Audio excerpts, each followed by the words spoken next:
Vamos resolver a questão 12 da prova D da SPSEC de 2018. Considere a função f com domínio e imagem nos números reais, definida por f de x igual a raiz de 3 elevado a 4 mais 2 vezes seno de 3x, e a função g com domínio e imagem em R, definida por g de x igual a raiz de 3 sobre 3 elevado a 1 mais 3 vezes o cosseno de 2x. O produto entre o valor mínimo de f e o valor máximo de g é igual a... Pessoal, vocês vão perceber que essa questão é bastante simples, mas ela precisa de um tanto de atenção. Porque quando a gente lê no enunciado mínimo de uma função exponencial ou máximo de uma função exponencial, a gente já pode imaginar que esse expoente tem que ser o menor possível e que esse aqui tem que ser o maior possível, né? Mas isso não necessariamente é verdade. Então, antes da gente fazer a busca pelos expoentes, eu quero analisar algumas situações com vocês.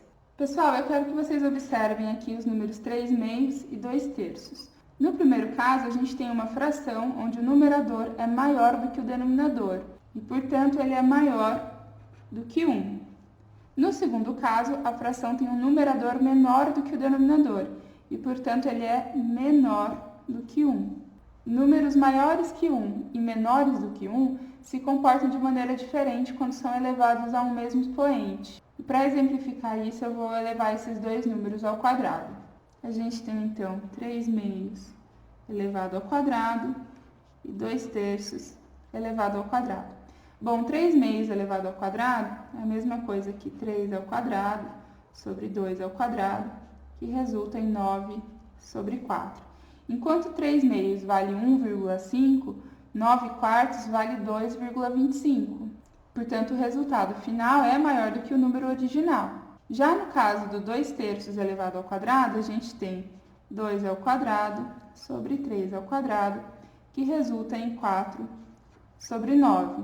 Enquanto 2 terços vale 0,666, o 4 sobre 9 vale 0,444, que é um número menor que o original. Ou seja, elevar um número ao quadrado, que é uma operação que nos sugere intuitivamente um aumento do valor original, não apresenta esse resultado para valores menores do que 1. E se a gente estivesse elevando esses números aqui ao cubo, à quarta, à quinta, a gente encontraria para o primeiro caso números cada vez maiores e para o segundo caso números cada vez menores. Bom, mas eu repeti aqui embaixo os mesmos números 3 meios e 2 terços para mostrar para vocês que essa lógica que a gente acabou de observar, ela não se mantém para expoentes negativos. Então, para exemplificar isso, eu vou elevar esses dois números a menos 2. Então, 3 meios elevado a menos 2 e 2 terços elevado a menos 2. Bom, para fazer o cálculo de frações elevadas a expoentes negativos, a gente só precisa inverter a fração e tornar o expoente positivo. Então, esse 3 meios vira 2 terços e passa a ser elevado ao quadrado. E esse 2 terços vira 3 meios e passa a ser elevado ao quadrado também. Bom, o resultado de 2 terços ao quadrado a gente sabe, é 4 sobre 9.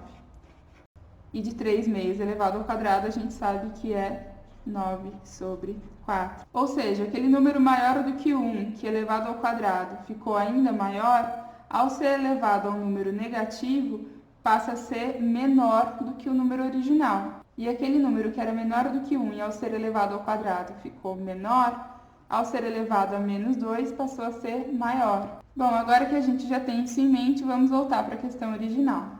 No primeiro caso, a gente está procurando o valor mínimo de raiz de 3 elevado a esse expoente aqui. Raiz de 3 é a mesma coisa que raiz de 3 sobre 1, né?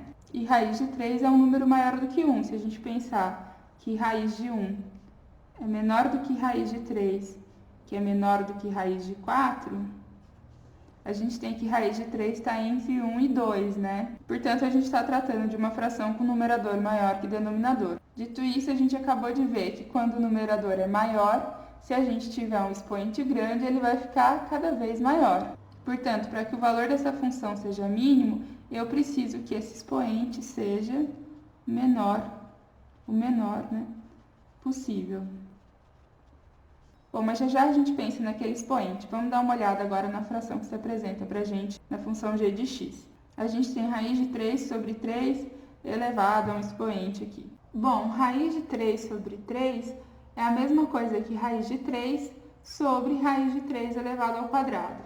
Então, eu posso cortar a raiz de 3 com o quadrado e encontrar 1 sobre raiz de 3. Nesse caso, o denominador é maior do que o numerador. Então, quanto maior for o expoente, menor esse número vai ficar. E quanto menor for o expoente, inclusive se ele for negativo, melhor ainda, maior esse número vai ficar. Então, para eu encontrar o valor máximo aqui, eu preciso encontrar aqui o menor valor possível também.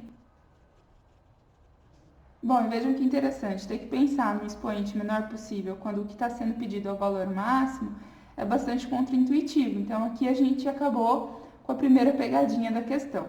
A segunda pegadinha, ela aparece aqui nesse cosseno de 2x e seno de 3x. Isso aqui pode levar a gente a pensar que precisa fazer algum cálculo de seno e cosseno, quando na verdade não precisa ser feito cálculo nenhum. Se a gente pensar lá no ciclo trigonométrico, a gente vai lembrar que independente do valor do arco desenhado no círculo, o valor máximo que o cosseno pode assumir é 1 e o mínimo é menos 1. E o valor máximo que o seno pode assumir é 1 e o mínimo é menos 1. Então, independente se eu estou falando de um arco x, ou de um arco 2x, ou de um arco 3x, 1000x, o que for, eu vou ter valores de cosseno sempre dentro do intervalo menos 1 e 1, e valores de seno sempre dentro do intervalo menos 1 e 1. Dito isso, vamos voltar para a questão. Bom, aqui no expoente de f de x, eu tenho um positivo antes de seno de 3x. Então, para deixar esse valor o menor possível, eu preciso de um seno que seja o menor possível. Se esse mais, na verdade, fosse menos, eu ia procurar o maior seno possível, porque daí eu ia querer tirar mais do 4 para encontrar o menor valor possível, né? Como eu estou somando, eu quero encontrar o menor seno para somar o menos possível no 4. Bom, como a gente acabou de ver, o menor seno possível é menos 1, já que o seno varia entre menos 1 e 1. Então, o menor valor possível que eu consigo associar a essa função é 4 mais 2 vezes menos 1, que vai dar 4 menos 2, que é igual a 2. E aí, f de x passa a ser, no seu menor valor possível, raiz de 3 elevado ao quadrado, que dá 3. Já aqui no g de x, a gente também quer encontrar o menor valor possível, e aqui a gente também tem um símbolo de mais, então a gente vai procurar o menor cosseno possível, que a gente também sabe que é menos 1, já que o cosseno varia entre menos 1 e 1. Então, a gente tem para esse cosseno 1 mais 3 vezes menos 1, que é igual a 1 menos 3, que é igual a menos 2. Então, a gente tem para o g de x, com o maior valor possível, raiz de 3 sobre 3 elevado a menos 2, que é igual a, inverte a fração, 3 sobre raiz de 3 elevado ao quadrado, que é igual a 9 sobre 3, né? 3 ao quadrado, 9, raiz de 3 ao quadrado, 3. E isso é igual a 3. Assim, a multiplicação do mínimo de f de x e do máximo de g de x vai ser 3 vezes 3, que é igual a 9, o que corresponde à alternativa D. Bom, é isso, pessoal. Bons estudos e boas provas!